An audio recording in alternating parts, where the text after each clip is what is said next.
Good afternoon and welcome to the Midday News and Voice of the People TV. I am Fina Okechukwu. Before we begin the Midday News, kindly visit the website www.vop.ng for fresh and trending news. The headlines. Tinubu'S policies favors rich people, harsh for poor, says Falana. FRC commends probe of Abuja FMC negligent staff. Ex-army major dies in kidnappers' den after 10 million naira ransom payment. Organizers unveil June 12 protest venues. Lagos alternative power beats national grid capacity. Who says Mpox remains global's emergency? In business, Dangote plans a nationwide downstream shakedown. In sports, Okoraji gets memorial tourney 36 years post-passage. And in entertainment, 200-level Uniport undergraduate wins Christian reality show. Now the news in details.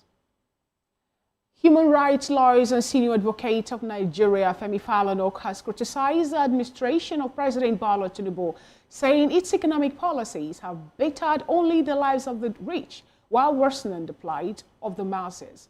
He urged the government to leave the negative prescriptions by international bodies and prioritize policies that aligns with Nigerians' economic realities. Falana says during a local television program that though some top officials of the All Progressives Congress celebrated Tinubu's 2 years in office, many Nigerians are struggling to survive under excruciating economic conditions worsened by Tinubu's policies. According to him, it has been very rosy for top officials of the government, with one of them saying a week ago that things were getting better. The masses, however, are going through an excruciating economic crisis, Falana stated. The lawyer recalled that on assumption of duty, Tinubu introduced the unification of the forex windows and subsidy removal, which drove up energy prices, transport fares, food costs, and overall expenses. Citing Tinubu's repeated appeal to Nigerians for patience and the promise that his economic reforms would eventually lead to national prosperity, Falana lamented that Nigerians have become hungrier with these policies. Meanwhile, senior advocate of Nigeria and human rights lawyer Femi Falana has warned the Minister of Federal Capital Territory, Nyesom Wike, against sealing the 34 embassies and foreign missions said to be owing ground rents in Abuja. According to him, embassies and missions cannot be invaded over non-payment of ground rent, which is not applicable to all of them. The FCT administration had announced that it would begin selling and taking over about 5,000 affected properties owing ground rents between 10 to 43 years after 14-day grace period to settle their outstanding payments and penalties by President Bola Tinubu's expired on Monday, June 9. However, Falana said there are about 20 high courts, appeal courts and Supreme Court decisions that rule that the FCT authorities have no right to unilaterally seal any property within the nation's capital. He stated that as far as Article 22 of the Vienna Convention on Diplomatic Relations is concerned, the premises of any embassy in Abuja are inviolable. Therefore, if Nigeria invades the embassy of any country, it is going to lead to serious diplomatic problems for Nigeria, he added.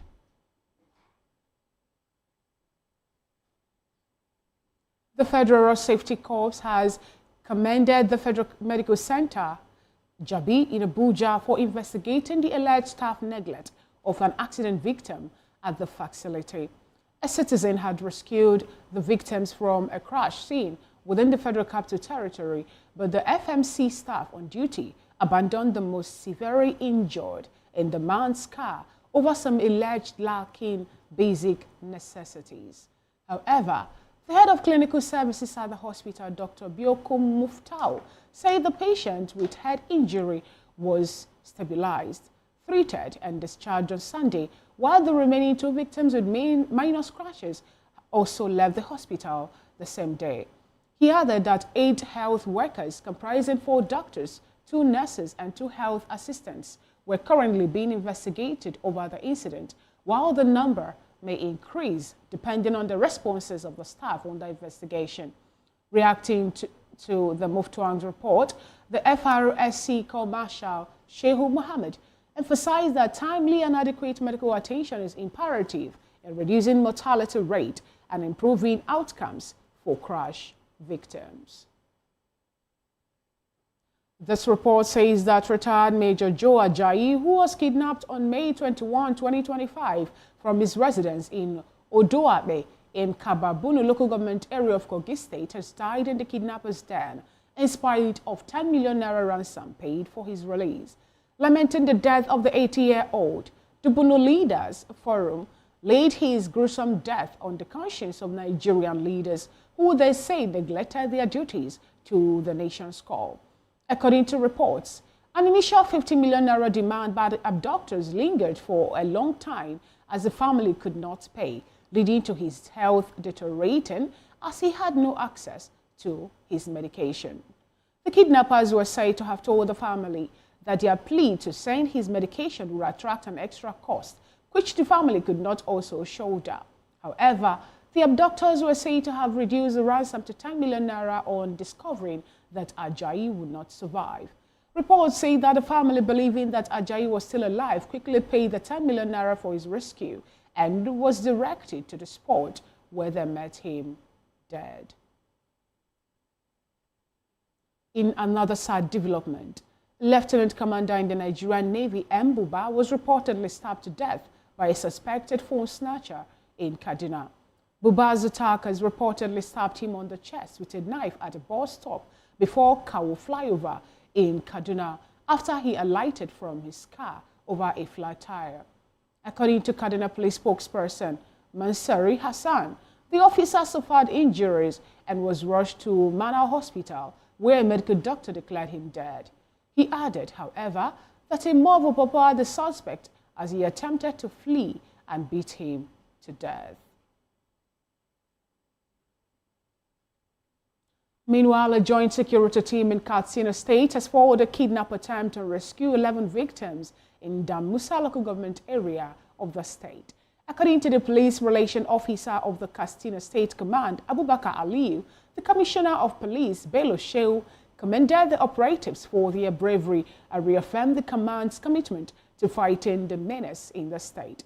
Aliyu further urged the public to continue supporting the effort of security agencies by reporting suspicious activities to the nearest police station early enough. The Take It Back movement, which is organizing the June 12 protest, has released a list of venues across the country where Nigerians will converge for a scheduled protest. The exercise is to protest against worsening economic hardship, insecurity, and what they call the shrinking civic space on the President Bola Tinubu's administration. According to the National Coordinator, Jawon Shawolu, the protest will take place in no fewer than 20 locations nationwide. Demonstrators are expected to converge at the Eagle Square at 8 a.m. He added that in Lagos, Badagry, Maryland, Agbara, and Tollgate are the venues, with demonstrations beginning at 7 a.m. Among others, he listed Amupe roundabout in Sapele, Summit Junction and Coca Junction in Asaba, Otuvodu Junction in Ugeli Efurum roundabout, PTI Junction, DSC roundabout in Warri, and Police Station Junction in Abraka as venues for Delta State. Sanyolu said the protest is fixed to coincide with Nigeria's Democracy Day to demand accountability and reaffirms Nigerians' constitutional rights. Meanwhile, a new report by the African Finance Corporation says that off-grid and self-generated electricity in Lagos State has surpassed Nigeria's entire grid-connected capacity, stating that this development raises concern over the growing energy and access crisis in the country. The report warned that if current trends persist, the number of Africans without electricity access could stay unchanged between now and 2030. Titled State of Africa's Infrastructure Report 2025, the report noted that the continent is trapped in an energy bottleneck, with more Africans at risk of remaining without electricity by the end of the decade unless urgent action is taken. This, however, contradicts plans by the World Bank, the African Development Bank, and other partners to connect 300 million people to electricity in sub-Saharan Africa by 2030, with both institutions having committed to spending $40 billion to accelerate development and reduce poverty on the continent. Though the program aims to combine grid expansion, off-grid solutions, and policy reforms to bridge Africa's growing energy divide, the AFC's report says the goal may not be achieved, as a significant portion of Africa's power generation in Nigeria and South Africa is through off-grid embedded in captive systems. You're watching the Media News on Voice of the People TV, and it's time for the news analysis. And joining us this beautiful afternoon to help analyze the media news is Barrister Darlington Agomo, who is VOP TV in-house political analyst. Good afternoon, Barrister Darlington. Good afternoon, Fiona. How are you? I'm good. Good to have you join today's media news. It's my pleasure. All right, interestingly, let's start off with the report by the AFC here, where we're getting that, the African Finance Corporation have made Nigerians, although African as a nation, to understand that the goal of the World Bank and African Development Bank, that by 2030, the whole of Africa will have electricity power supply. It seems like it's not going to, be meeting that target. But they gave us something out saying that a self-generated electricity in Lagos State alone surpasses Nigeria's entire grid-connected capacity. Help us, talk about this. What do you really make of this, about the fact that a single state now has something that a whole nation cannot have? Are they really sure? Because in some parts of Lagos, they still don't have light. We have seen people complain in Lagos that they don't have light on several occasions. So how could they say that Lagos have what the whole Nigeria cannot have? From what they gave us here, they say that off-grid and self-generated electricity in Lagos State has surpassed Nigeria's entire grid connection. Okay. Self-generated. Okay. Yeah. I think that's where they are coming from. Exactly. Off-grid and self-generated. Yeah, I can, because a whole Dangote is off the grid. I think Dangote is supplying his own lights at his refinery to save costs and many other big companies. So, yeah, it's possible. I can agree with them on that. But is that enough? Lagos is not the whole Nigeria now. The population of Lagos is about 20 million out of 200 and something million. So you can see that over 200 million are yearning for light. Barrister Darlington, Africa is a great continent. And as the case may be, we learned that the World Bank and other partners, they are willing to connect 300 million people in Africa to electricity in sub-Saharan Africa, as the case may be. The World Bank and AFD, they've contributed also to this. Nigeria also benefited from World Bank policy. Remember how much they've given Nigeria a loan for metering to start with.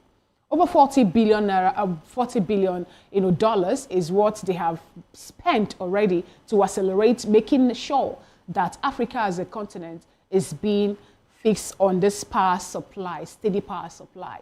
Yet, we're still having power deficiency. What do you think actually could be the reason for this? Not being able to achieve their aim and their goal and their target, especially their hope that by 2030, the whole nation or the whole continent will be on a stable supply of electricity? I think the first thing that is hampering this venture is manpower deficiency and then funds. The needed funds are not there. And even when these funds are made available, it will disappear under corruption. You talked about funds, Barrister Darlington. Yes. What funds are we looking at this point in time? For example, in Nigeria, we were told that the presidential villa will be pulled off the national grid, and they've earmarked 10 billion naira for solar energy just for the presidential villa. And we know that 10 billion can actually go a long way in giving maybe the whole of FCT power supply, if I'm to use that word also. And not just that, so we have also been able to benefit from schemes, World Bank's support scheme, African Development Bank support scheme. Some, other persons have come up to, let's talk about Nigeria, because this is where we have, as the case may be, have decided to run to the aid, to help of Nigerians. And yet, we're not seeing where that money is being put, where the money is being used, and what the money is being fixed for. I just told you here that incompetence and corruption, there are two major reasons why you can't have light. incompetent leadership and then corruption. Very vital, because what could have cost Nigeria 10 naira to supply light to everybody? They will spend 100 million, yet you don't see the light. So where did the rest of the money go to? Into private pockets. Yet there's no light. How is it that the countries like Egypt could do it? South Africa could do it. Because they are even the person that will give light power, will send power supply to sometimes, they can do it. Ghana also have celebrated uninterrupted power supply. Then what stops the giant? I believe they say Nigeria is the giant of Africa. What then stops the giant of Africa from doing this? That giant now before. We have a lot of water bodies in Nigeria. We have the desert area where we can also generate electricity using the wind and all that. We have a whole lot of other things that we can lay our hands on. All these things you are listed now, they fall under corruption. Corruption will not make these things work. And then competence leadership. Two major issues here. Even if you provide the money, the person that will manage the money will mismanage it. But I believe this administration come up to tell Nigerians that they are here to fight against corruption. Okay. So Barrister Darlington, when you keep on talking about corruption being the reason, many administration before now have come up to give Nigeria one mantra or the other, but this particular one come up to say that there will not be any sacred cow left out. They are here to fight against corrupt persons. Even the president told you that if he cannot provide a Nigerian prepaid meter, that we should not vote for him the second time. Is that not what he said? Is he keeping to it? My dear, the problem of Nigeria is, I don't know how to, is like witchcraft. You know, witchcraft, you don't have a solution to that problem. When witchcraft is involved in a matter, you don't know how to go about it. You know, it's like somebody who is under witchcraft attack. You go to hospital, they check, you go do everything. They say they didn't find anything. No. Meanwhile, the man is dying. The man is wearing away, no blood in him. You now ask yourself, what happened? So that is the problem of Nigeria. Interesting one, that's the truth. Okay, now we have Democracy Day coming up on June 12th, and then the Take It Back movement are also organizing a protest, you know, to make Nigerian government understand, or to make the world understand that at this point in time, Nigerians are suffering a whole lot more. Apart from the issue of insecurity bedeviling the nation, they also made mention of the economic hardship too, and the fact that they were having a shrink in our civic space. You know, some persons some time ago were talking about how the policies of the government is indirectly trying to put out in its entirety dissent voices in Nigeria. What do you make of this particular plan for a protest to hold on the day Nigeria celebrates their Democracy Day? I believe, like other protests, it will not produce any result. What I would advise Nigerians is to wait for them in 2027 and vote them out. That vote with your, show your anger with your vote on that day. Show your anger with your vote. All this one now, I don't know how many people they have planned to kill, because they always kill during protests. So for me, I don't want anybody. Now, how do you think our vote is going to count in the next election? When we have from Sarah, for example, there was this allegation that the present administration, they are fixing politicians who are, you know, answerable to them now to man our electoral umpires, saying that these are the persons that we're going to face headlong in 2027. So do you think our vote will still count come up next election? Look, I have told you that nothing lasts forever as long as the people are willing. Are you getting what I'm saying? Yeah. All this nonsense, even if they lie, let them go and bring their mother or their wife and their children to be ANEC returning officers. We are going to insist that this is what we want, this is our vote, and it must count. And it will count. It is only when you don't do all this thing that they will get away with their infamy. Like now, if you vote in a particular polling unit, and then the votes are counted, they recorded, the polling agents take their own copy, everybody take their own copy. It will be difficult for you to rig such an election, because even if you do, then the court will ask questions. When the agents start bringing their reports, what will you now say? How many questions have the courts asked and answered? Recall what happened in Imo State. Nigerians are still talking about that incident where we have persons, you know, someone who happened to be number 4 turned out to be the governor of the state because of court ruling. I said those things will be a thing of the past because we are going to insist. In fact, this time around, they may see protests that they cannot handle. All right, Barrister, let's get to our Abuja stations where we have Barrister Mani Ikbebe join today's Media News. Good afternoon, Barrister Mani Ikbebe. Good to have you join today's Media News. Good afternoon. Thank you very much for having me. Thank you so much for being here today. Now, we're looking at the protest that's being organized by the Take It Back movement. This protest, according to them, supposed to be on the day Nigerians are celebrating the Independence Day. That's on the June 12th. Now, I would like you to, tell me how you feel about this particular, plan for a protest, juxtaposing it with other protests that have been organized in Nigeria thus far, let's say this year or last year. First was the August 1 to 10 protest, and then the other protests again to talk about how some policies are being pushed out and shoved down the throat of Nigerians, especially the one that I believe is against the dissent voices in Nigeria. How do you feel about this particular report? Well, constitutionally, it's the right of everybody there to protest. They Take It Back movement, you sit in the studio, every other Nigerian can protest and air out their grievance. That's the first of it. But then, where the problem now lies is what do we seek to achieve with protesting?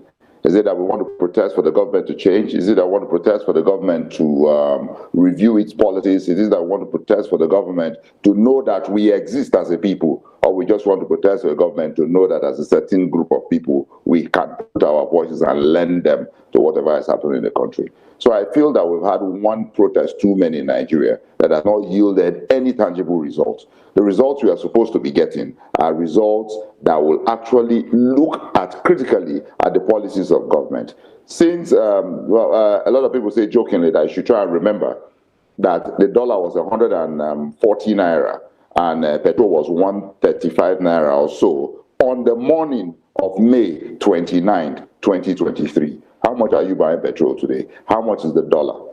The round tripping and the rest of it. So we should actually interrogate all these policies that they claim were working at the time. When this government came into power, the Buhari-led government had made provisions for fuel subsidy up to June, middle of the year. The government took it out on the 29th of May. What happened to that money, the subsidy money that was supposed to be there for the next 30 days? Nobody's interrogating that. So the protest, I don't know, you just get in the street, carry placards and the rest of it. I don't think, for me, it will yield any result. It will just be another protest on the annals of Nigerian history, on the day Nigeria is supposedly to be celebrating democracy. And after that, that's it, nothing more. All right, on their own part, the Take It Back movement were of the opinion that they are protesting insecurity in Nigeria. And they are also protesting the hardship, like you just pointed out, from what we believe come from the statement the fuel subsidy is gone. Interestingly, we have a report that pointed out that from June 2023 to September 2024, a certain amount of money is said to be owed, and that money actually has been tagged to be fuel subsidy. We're having the back and forth. If Nigeria is still paying subsidy or not, we're told that fuel subsidy is gone, but what happened to the 7.7 trillion naira that Nigerian government is owing to NNPCL on the notion of fuel subsidy? Don't you think that all this actually is making the Take It Back movement to come up to say they are protesting? Don't you think that their protest is justifiable at this point in time? I started my conversation by saying they have the right to protest. That means their protest is justifiable. They are Nigerians. It's enshrined in the Constitution. If you go to chapter 4, it's there. They have the right to peaceful assembly. They can protest. They can say what they want to say as long as they do it within the ambits of the law. Nobody's going to hold them and tell them anything. That is as simple as it gets.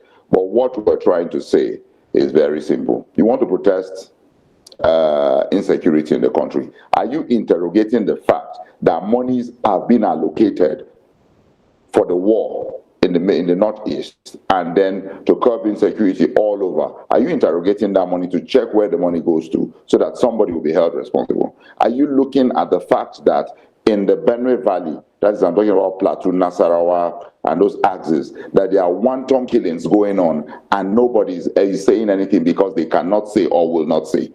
That's the kind of interrogation and the interaction we're looking for. We're not saying you should gather at Eagle Square or go and gather somewhere and then you shout for one day and that's the rest of it. And the media carries you that you protested against bad governance and insecurity. What is the end result? That's the question we're asking. Interesting question. These people are intelligent. Now, what's the end result? Some Nigerians also have pointed out to the fact that asking or calling on the elected officials to ask them questions, like you rightly pointed out, is a bit difficult because of what the Constitution stipulates.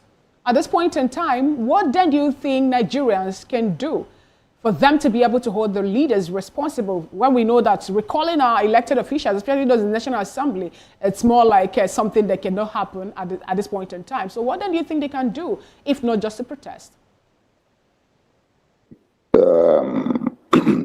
You know, there was a novel I read when I was in, I think I was in SS2 or so. The title of the novel was written by, I think, Robert Ludlum. The novel is called The Matrix Circle.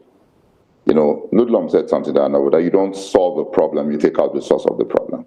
So if as Nigerians we know that the Constitution is our problem, why have we in the last 27 years not stood grounds, all these NGOs and the rest of it, not stood ground and picked out the places in the Constitution, the relevant sections that affect the average Nigerian, and push for amendments of those sections? Why have we not done that? The Constitution, as I say always, is that it was cobbled together by a set of military guys who are in a hurry to leave power and then given to us with clauses that are not favorable to the average Nigerian. So we can interrogate that at 27 years. We can do that. Pick all these things one after the other. Push it before the National Assembly. There are people-centric bills you can do. And then there are several times calls are being made. Nigerians don't even go there to interrogate the calls that are being made for the bills that are going to be passed. So we are not sitting back and saying that what the Constitution said or not. Of course, the Constitution is the ground norm. We cannot bring another law to supersede it. But it gives you room for amendment. How many times have we pushed for the amendments of the Constitution? You made mention of recalling your senator or your House of Reps member. Fantastic. It's a difficult process. Why don't we ask that this process be made lighter through them? You say they won't push it. Why wouldn't they push it? We have the law courts there. A lot of people will say the judiciary has been bastardized only on political issues. If you pick issues like this and take them to the judiciary, they will interpret the law for you. They want the way it's supposed to be, and then there will be judgment for you to look at. Interesting point to raise, but we also know that within the corridors of power, we have a prominent Nigerians who are also learned colleagues. We have senior advocates of Nigerians and all that actually still lending their voice, you know, regarding what Nigerians are facing at this point in time. Now, if a local man on the street will not be able to do it because of the limited knowledge, then what stops the legal practitioners, those who have been so vocal about so many other things happening in Nigeria, to chime in on that too? It doesn't fall within the purview of the legal practitioners. It falls within the purview of all enlightened Nigerians. You must not be a lawyer for you to be able to know that you can buy the Constitution for 5,000 naira and read it from page 1 to the last page and understand what it is. Where you get stuck, you call a lawyer for interpretation, and then you can pull whatever it is and bring it before. It doesn't have to be a lawyer at all. But every enlightened Nigerian, I've seen a lot of people put up different kind of NGOs. What have they interrogated? I mean, we have this one saying is not too young to run. What are you trying to gather? Clout. You have this other one saying whatever, all it's clout. So at the end of the day, you make all the noise. How did he interrogate? How did he help Nigerians? If you look at the Constitution, everybody who's supposed to run in Nigeria is young now, because you cannot run for office until you are 30. And then averagely, let's put it, what can you achieve before you are 30? If you give a 22-year-old power, the type a 30-year-old will wield, you don't know what will happen. So the Constitution on running, the age to run is fantastic for me. I don't have the problem. Maybe the only problem I have is the qualification, where it says you must just be a secondary school leaver. I think we've gone past that stage a long time ago. But other than that, it's okay. But there are several issues in there that we'll look at, that you can sit back, you can engage in and say, okay, like if you look at chapter 2 of the Constitution, is non-justiciable, and that is the chapter that spells the social contract theory between the citizen and the government. That is the one that provides for welfare and everything. Chapter 2 of the 1999 Constitution, the Directive Principles and State Policy. It is not justiciable. It is provided for in the Constitution that the government must provide everything as listed in chapter 2. But chapter 6 sub 6 now take away the power of the citizen to sue the government on those issues.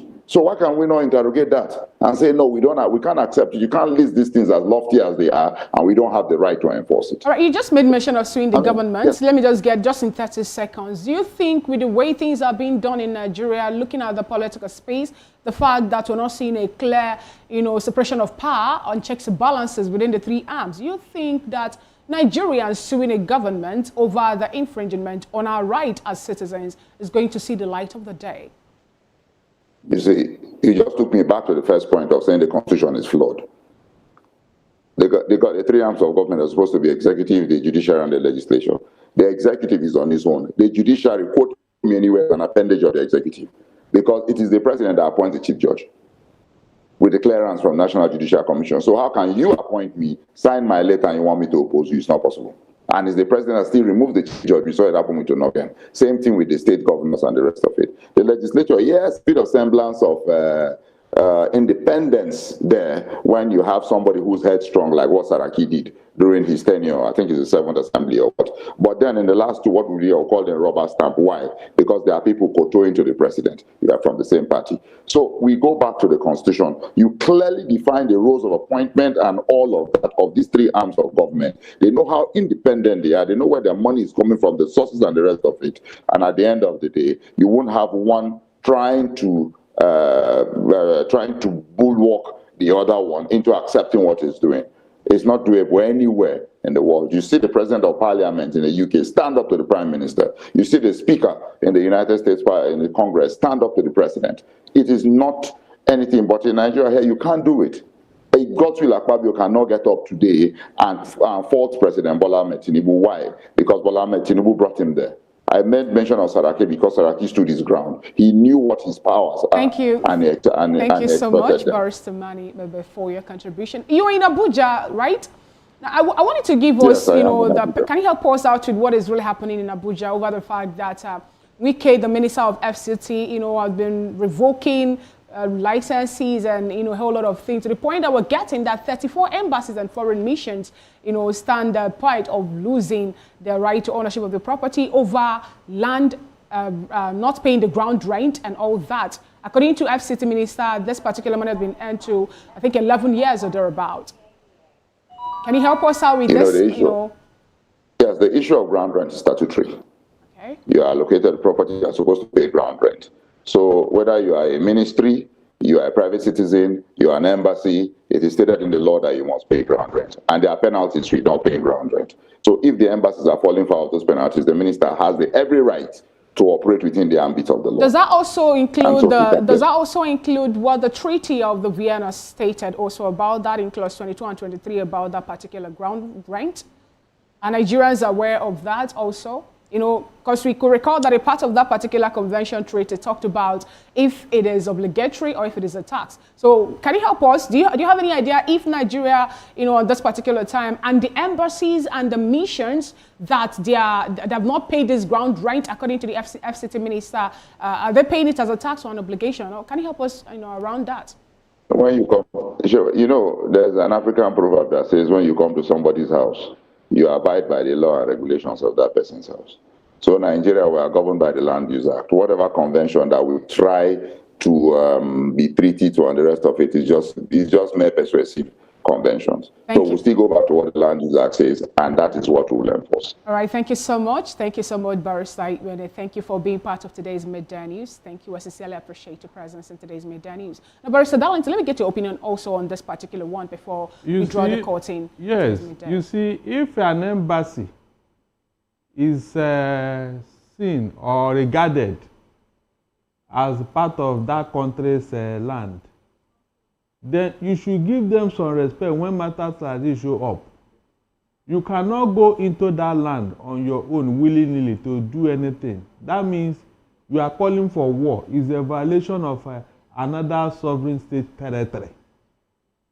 Remember, that is why when you are pursuing a national and he runs into their embassy, he's covered by immunity.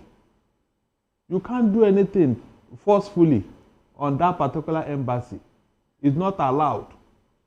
It's there, except you want to deny the truth.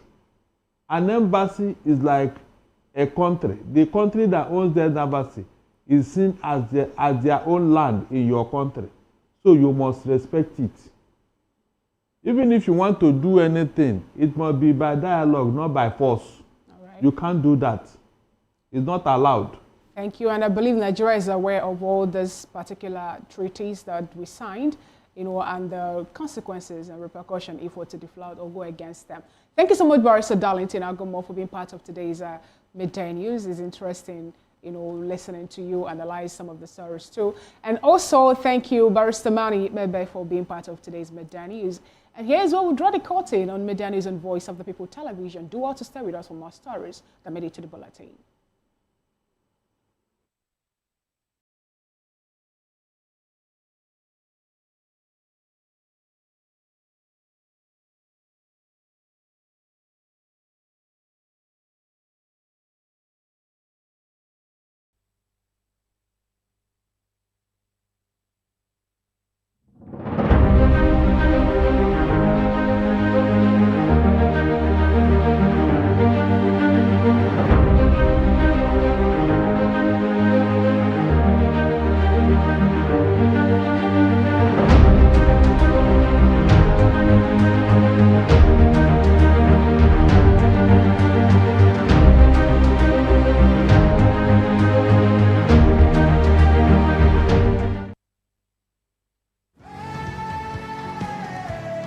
Ever wonder what inspires your favorite gospel artists?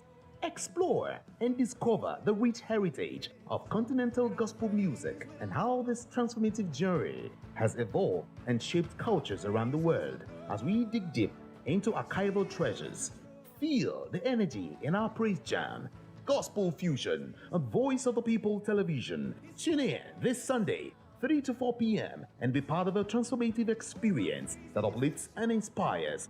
Join us as we explore the transformative power of gospel music and its ability to uplift spirits and unite hearts. Tune in this Sunday, 3 to 4 p.m. on Voice of the People television. Gospel Fusion. Let's fuse our hearts in praise and joy.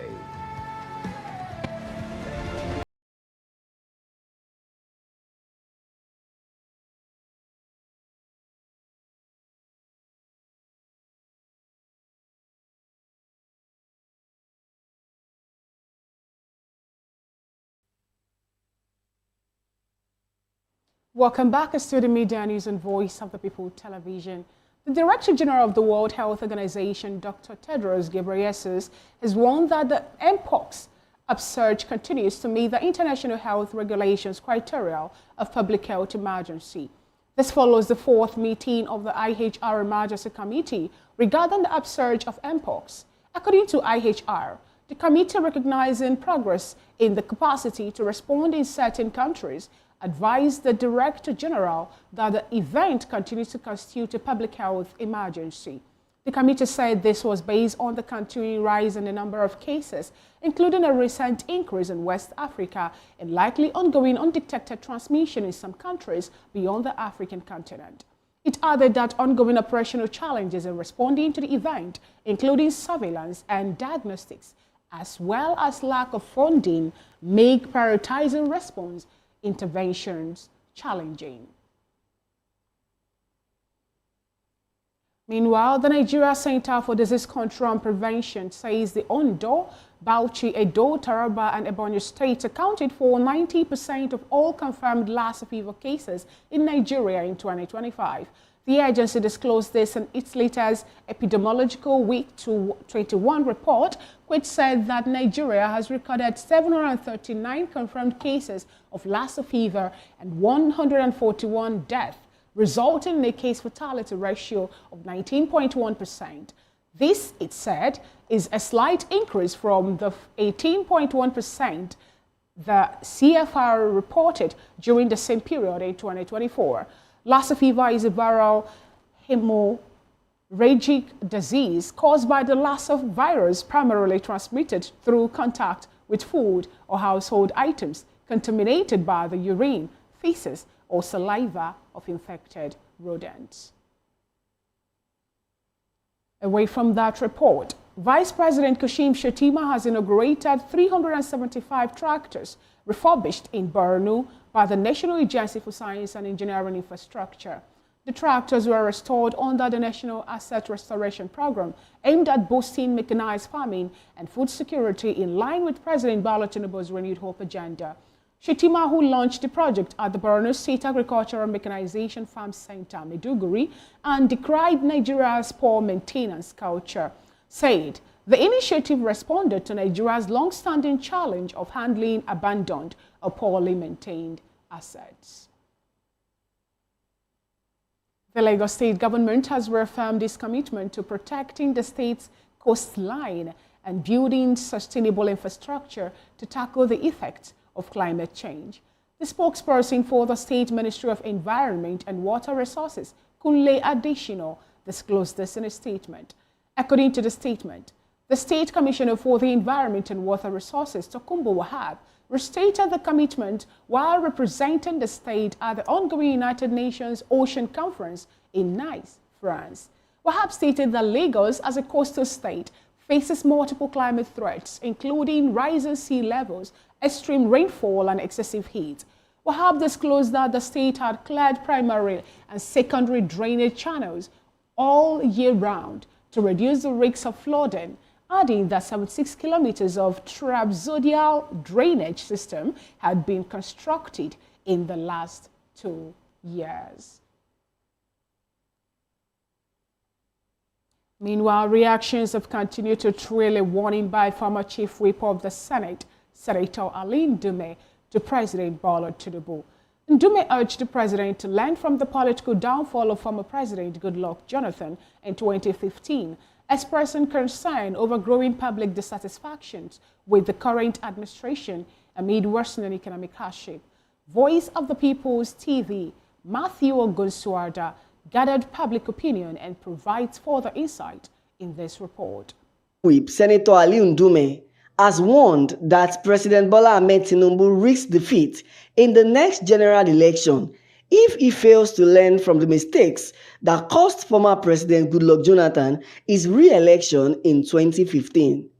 Speaking in an interview, Ndume noted that Jonathan, who ran under the platform of the People's Democratic Party, was defeated by Muhammadu Buhari of the All Progressives Congress after Nigerians lost faith in his administration. Ndume stressed that history could repeat itself if the current economic hardship is not urgently addressed, adding that Nigerians are growing increasingly frustrated with the APC government despite the president's open admission that the situation is tough. Voice of the People TV is on the street to hear what Nigerians are saying about the state of the nation and Ndume's concerns. Everything in Nigeria now is hard. So I think he's not even thinking, it's what the government needs to do for us. Because the way we are living now, it's just as if you are paying for the life you are living. Because even water, electricity, everything is very, very high. Even the house payments we are paying, everything is very, very high. So reducing the economy and reducing everything we are buying now is the most important thing for us in Nigeria, because we are a citizen. So we have the benefit and advantage we need to be benefiting from the government. Because even transport now is very, very high. So going here and there without money is what we need to look up to.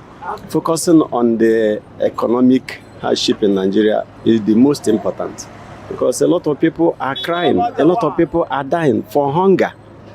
Every commodities in Nigeria skyrocketed to the length that poor people, the least people in this country cannot be able to afford what they are eating. You understand? So economic hardship is what the president should go into and look into it and put measures how things will be better for the people, for the country, so that everybody will feel okay. What is he endorsing? Endorsing on governors to do what? What is he endorsing? So the most important is the crying and the hunger that is in the land. That is what he should look into and put measures to see that people live well, and then every other thing will now follow. I'm not going about any other thing which is not very important, because when people are dying for hunger, people are crying every day, the commodities are high and they cannot be able to afford what they are eating. and go ahead dying of hunger. So what is it trying to endorse? What is it trying what is endorsement? The endorsement is not the first thing to think about. If he does it right today, people will put him forward, not by the endorsement. No, we know Nigeria's leadership is not by your vote. But if he does it right, because things has got spoiled before. But now, I think the way he's doing it now, we felt he's not doing it well. Because where infrastructure is where he's facing, maybe road maintenance, ruining of roads, but we were hungry. But if he does everything the way the Nigerian citizens needs it, he will not be able to tell them, give me your vote. As we've heard from citizens, the growing economic hardship is fueling discontent across the country. However, Senator Ali Ndume's warning may be a true reflection of what Nigerians are facing, that it's right time for the government to act now to meet the demand of its citizens. Matthew Ogunswada, reporting for Voice of the People TV. Thank you so much, Matthew Ogunswada, for that wonderful coverage. Now to the business segment of the news bulletin. The founder of Dangote Petroleum Refinery, Aliko Dangote, says he would soon announce what he called the major shakedown in the entire country that will entail the complete overhaul of the downstream sector. Dangote told newsmen after President Bola Tinubu's recent visit to the $20 billion refinery in Lekki, Lagos, that the president's visit has provided the company additional energy. According to him, Nigerians will soon hear from the refinery one of the major shakedowns in the entire country, which will not be about price reduction, but a total overhaul of the downstream. Though he would not disclose the nature of the overhaul, Dangote said the company would go on a massive trajectory with the refinery, much more than what had been seen already.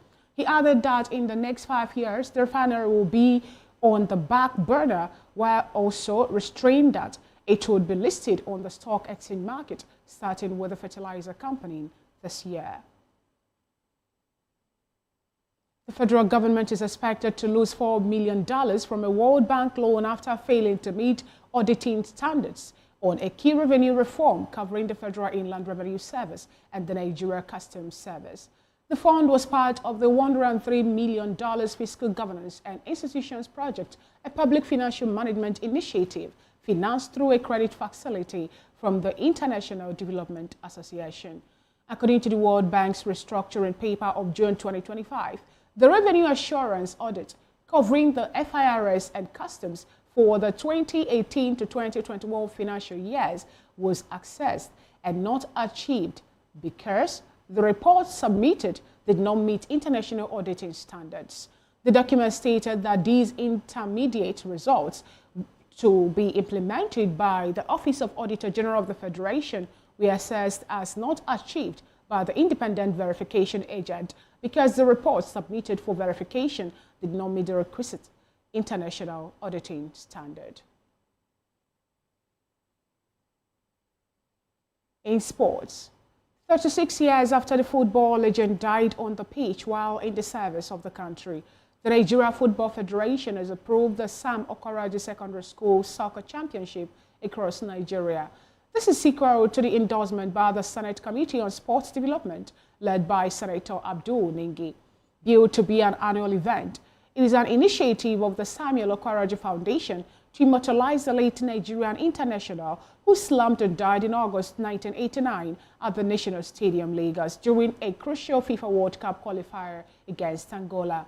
In a letter by the acting director of competitions, Ruth David, the NFF said the endorsement was in recognition of the objectives and goals of the championship.